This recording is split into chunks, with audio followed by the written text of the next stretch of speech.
हथबंद थाना क्षेत्र में सुबह 5 बजे फोन की घंटी घंटाती है और एक कॉल आता है जिसमें बताया ये जाता है कि मजगांव हथबंद जो कि एक रेलवे ट्रैक है वहां पर एक शव पड़ा हुआ है। शव क्षत विक्षत हो चुका है। जब पुलिस की टीम तत्काल वहां पर पहुंचती है और पुलिस टीम ये पाती है कि वहां पर शव तो है जो कि क्षत विक्षत हो गया है, पर उस शव का सर गायब था। पहले तो पुलिस को ये लगा कि शायद कोई व्यक्ति रेलवे ट्रैक पर गिर गया होगा और उसके बाद ट्रेन के आने जाने से शव की ये दुर्दशा हो गई होगी, पर आसपास ढूंढने के बाद भी पुलिस को कहीं भी उस शव का सर नहीं दिख रहा था। अब यह तय हो गया था कि कहीं ना कहीं ये कोई एक्सीडेंट नहीं है, ये दुर्घटना नहीं है, ये पूरा मामला हत्या का है और एक सोची समझी साजिश के तहत इस शव को यहाँ पर फेंका गया है ताकि रेलवे ट्रैक से गुजरने वाली ट्रेनों से वो शव क्षत विक्षत हो जाए और उसकी पहचान ना हो पाए। जब आसपास पुलिस तलाश करती है तो कुछ चीजें पुलिस को दिखती है, पर बड़ी बात थी कि उस शव की शिनाख्त करना। पर आसपास देखने के बाद और शिनाख्त करने के बाद जब पुलिस पाती है कि शव के हाथ पर जी के जोशी लिखा हुआ है, ये एक बहुत बड़ा हिंट था जिससे पुलिस पहचान सकती थी कि आखिर कौन था। पर बड़ी बात यह थी कि जी के जोशी का फुल फॉर्म क्या है, ये कुछ भी हो सकता था। मामला बड़ा था। पुलिस ने त्वरित कार्रवाई की और पता लगाने के लिए कि आखिर ये व्यक्ति कौन है और क्या घटना इसके साथ हुई थी और किसने इस घटना को अंजाम दिया था। लगभग 80 से ज्यादा पुलिस कर्मियों को इस काम में लगाया गया।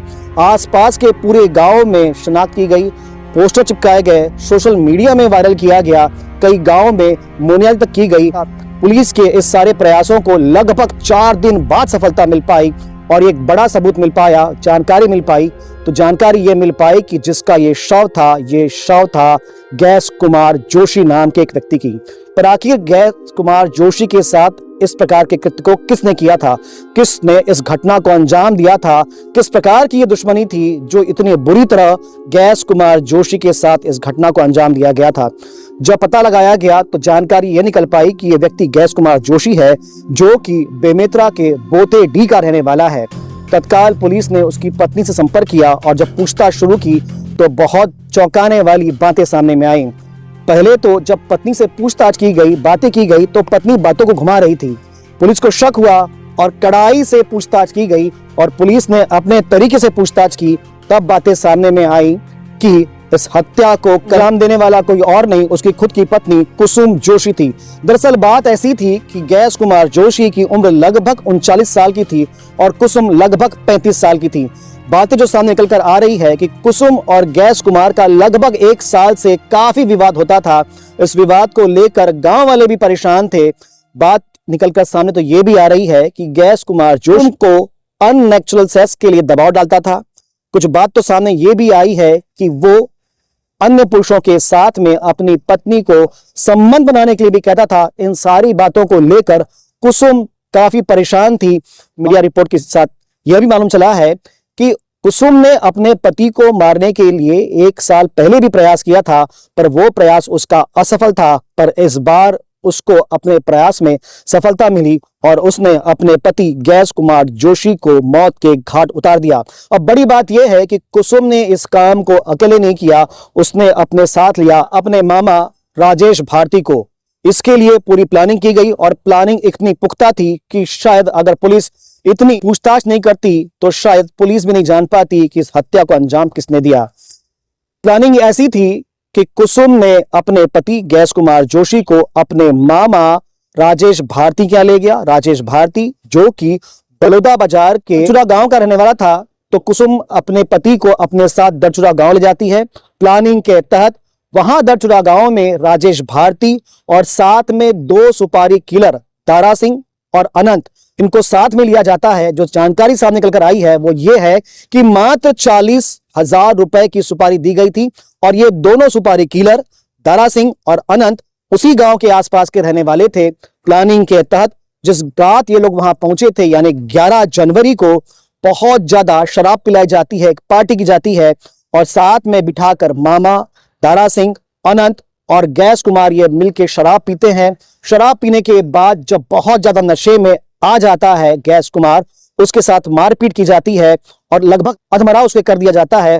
फिर ये तीनों उसे बिठाकर अपने साथ में एक कार में लेकर जाते हैं मजगांव में, जो कि इस गांव से लगभग 20 किलोमीटर दूर था और वहां ले जाकर एक धारदार हथियार से, तलवार से इसके सर को धड़ से अलग कर दिया जाता है और इस धड़ को फेंक दिया जाता है रेलवे ट्रैक पर, ताकि वहां से ट्रेनें गुजरे, शव छत विच्छित हो जाए और उसकी पहचान न हो पाए। इस पहचान को छुपाने के लिए और कहीं पुलिस के पकड़ में ना आ जाए, एक बड़ा माध्यम था उसका सर, और उसके सर को फिर 10 किलोमीटर दूर में एक गांव डिग्गी में उसके सर को गड्ढा खोदकर छुपा दिया गया था।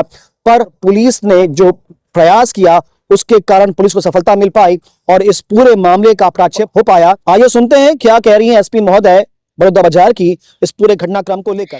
ग्राम मझगवा थाना हथबंद में 11 तारीख को पुलिस को एक सूचना मिली थी कि एक लाश जिसका सर धड़ से अलग है, रेलवे ट्रैक पे ये लाश की सूचना मिली थी। इनिशियली आरपीएफ ने उसको सूचित किया था और पूरे मामले की प्रारंभिक जांच में ये क्लियर हो गया था कि मर्डर का केस है और इमीडिएटली उसमें एडिशनल एसपी और मुख्यतः डीएसपी के वासनिक की अध्यक्षता में 20 लोगों की टीम गठित की गई थी मामले को देखने में, और 8 दिन के कड़े प्रयासों के बाद इसमें हमको सफलता हासिल हुई है, जिसमें पूरे मामले कॉन्ट्रैक्ट किलिंग का होना परिलक्षित हुआ है, जिसमें जो मृतक है गेस कुमार जोशी, जो थाना बेमित्रा का रहने वाला है, पोतीटी गांव का, उसकी पत्नी ने जो उससे लड़ाई झगड़ा और अमानवीय व्यवहार से 1 साल से ये उनके बीच में लड़ाई झगड़ा चल रहा था, तो उसने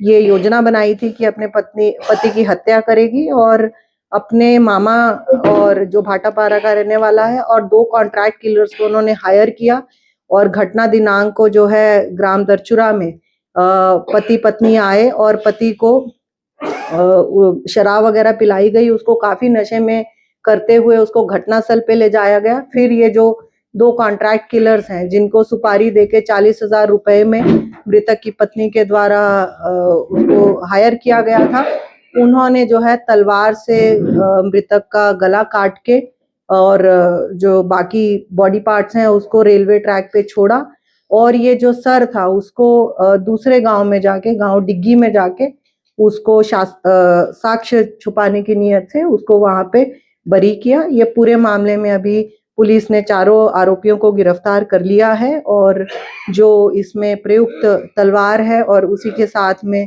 जो स्कल और मोबाइल फोन है मृतक का और उसका जूता जो मिसिंग था घटनास्थल से, उसको रिकवर किया गया है।